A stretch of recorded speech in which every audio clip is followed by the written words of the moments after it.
শিব মূর্তি দর্শন করতে আসিসনি মানে?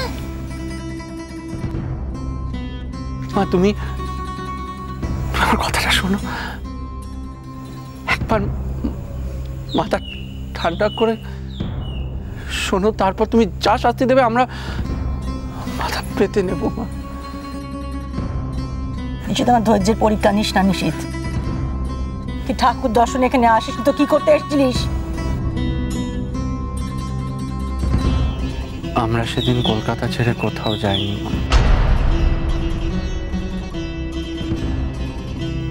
দার্জিলিংয়েও যাইনি।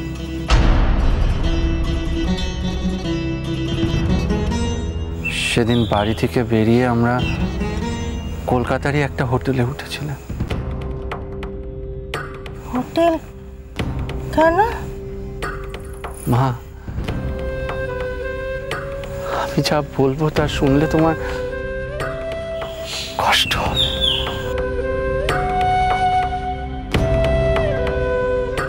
তাও আমি আজ তোমায় সব বলবো।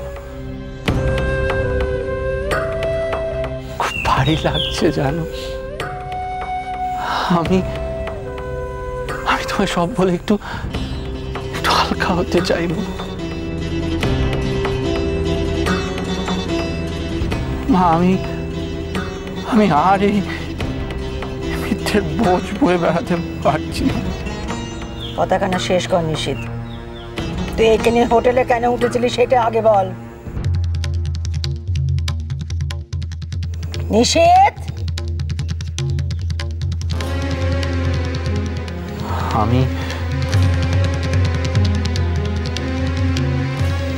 আমি উষসীকে এই রাত্রিরের কলেজে ভর্তি করেছি মা।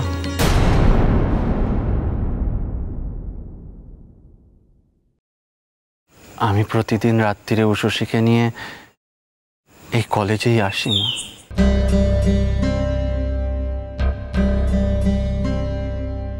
উষসী এখানে রোজ রাতে ক্লাস করে। আমরা আজও সেই জন্যই এসেছিলাম।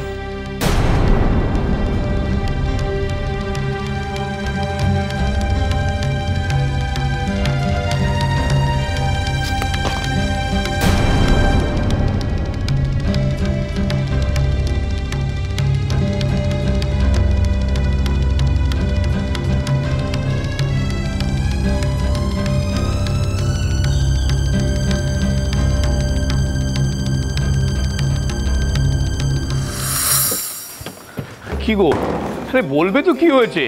হ্যাঁ, ওখান থেকে ঝড়ের মতো বেরিয়ে চলে এলে। আরে কি হয়েছে? এই দেখো কি কাণ্ড, বলো দেখি। আরে কি মুশকিল, কি হয়েছে সেটা বলবে তো। হ্যাঁ, দেখেছো কাণ্ড? হ্যাঁ, গাড়িতে তো মুখে কুনু পেটে রইলে। আরে এইভাবে থাকলে তোমার প্রাণটা তো বেরিয়ে যাবে। কি আরে নিশিত, কি হয়েছে সেটা জানতে চাও? কি হয়েছে তুমি জানতে চাও? আমার বড় ছেলে, আমার নিশিত, যার মাতৃভক্তি নিয়ে আমার গল্পের শেষ নেই, যার কাজকর্ম নিয়ে তোমার বড় আশা, সে আমাদের নিচে কথা বলেছে গো। সে আমাদের ঠকিয়েছে, তোমাকে, আমাকে, আমাদের সবাইকে ঠকিয়েছে। বড় বাহাদুরি দেখিয়েছে সে। কি হয়েছে সেটা বলো না। সব শেষ হয়ে গেল ঘোষমশাই, সব শেষ হয়ে গেল গো। বুক দিয়ে আগলে সংসারখানা বেঁধে রেখেছিল, তার মর্ম কেউ বুঝলে না গো, কেউ না। আমি পথের মধ্যে তোমাকে বলিনি পাচ্ছে তোমার শরীর খারাপ হয়ে যায়। তোমার বড় ছেলে আমাদের নিশিত গো, আমাদের নুকিয়ে তার বিদুষী বউকে রেতির কলেজে ভর্তি করিয়েছে।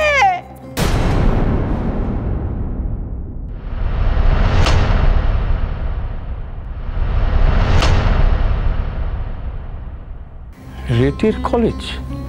হ্যাঁ, যে মাঠে গেছিলাম আমরা, সেখানে তার বউকে নিয়ে সে রোজ যায় রাতের বেলায়। আরে নিশিত, তোর মা কি বলছে সব? আরে বল না। ও বড় বৌমা, তুমি কি এ কাজ করেছো? হ্যাঁ গো, বলো না। ওদের নতুন করে কি শুধোচ্ছ? ওরা কইতে গেলে তো চারটি নিচে কথা বেরিয়ে পড়বে আবার। যা কইলুম সব তো ওরা বলেছে, ওদের নিজেদের মুখে স্বীকার করা। এসব দিন দেখবো বলে ভগবান আমায় বাঁচিয়ে রেখেছিল।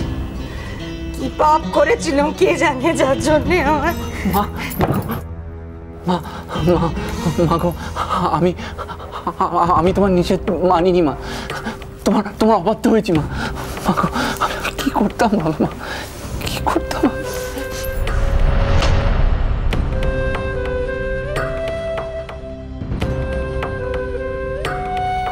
তুমি বলো না মা, আমি কি করতাম? একদিকে তোমার নিষেধ, আরেকদিকে দুটো চলে যাওয়া মানুষের কাছে করা প্রতীক্ষা। কি করতাম আমি বলো?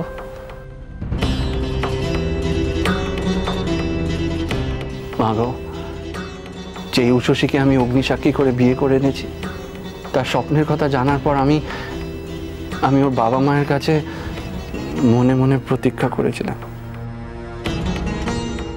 কথা দিয়েছিলাম তাদের শেষ ইচ্ছে আমি পূরণ করব। নিজের বাপ মা বাড়ির সকলের মুখগুলো ভুলে গিয়ে তো। তুই এটা কি করলি নিশিত? হ্যাঁ, কি করলি তুই? তোমাদের মান বাড়াতে বড্ড নিশ্চয় করেছে।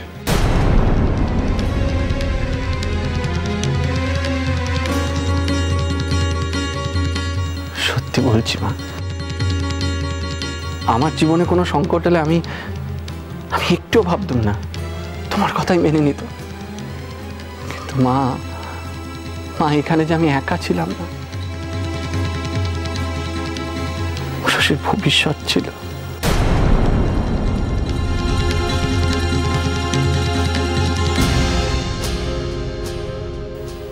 যার সব দায়িত্ব তোমার নিশিতের মা। নিশিত আর আমার নেই মা। ওর দোষ না, ও শুধু আমার জন্য আপনার কাছে মিথ্যে কথা বলেছে। না মা, আমরা না জেনে বুঝে কিচ্ছু করিনি। লজ্জায় আপনার সামনে দাঁড়াবার মুখ নেই আমাদের। তোর মুখ থেকে এখনো বাকি সচ্ছে লজ্জা আছে? লজ্জা ঘেন্না ভয় কিছু আছে তোমার? এই বাড়ি, এই পরিবার, সম্পর্ক কিছু মানে বোঝো? বাকি রইল মিথ্যে। তোমার জীবনটা তো আগাগোড়া আষ্টে পিষ্টে মিথ্যে দিয়ে বাঁধা। এই বাড়ির চৌকাট পেরিয়েছিলে নিচে কথা কয়, তারপর থেকে তা বেড়েছে, থামেনি। কারো ভুল না, ভুলে ভবানীর ভুল। মানুষ চিনতে ভুল করেছিল ভবানী।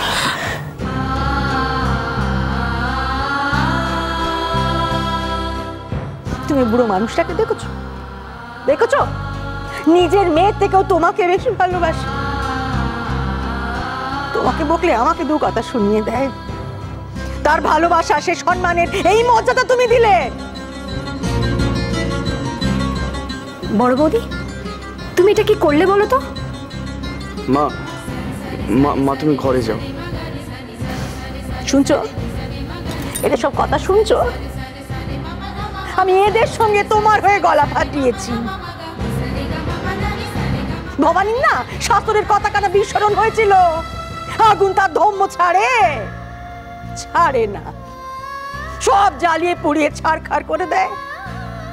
তুমিও তাই করেছো, এই সংসারটাকে পুরো জ্বালিয়ে পুড়িয়ে শেষ করে দিলে।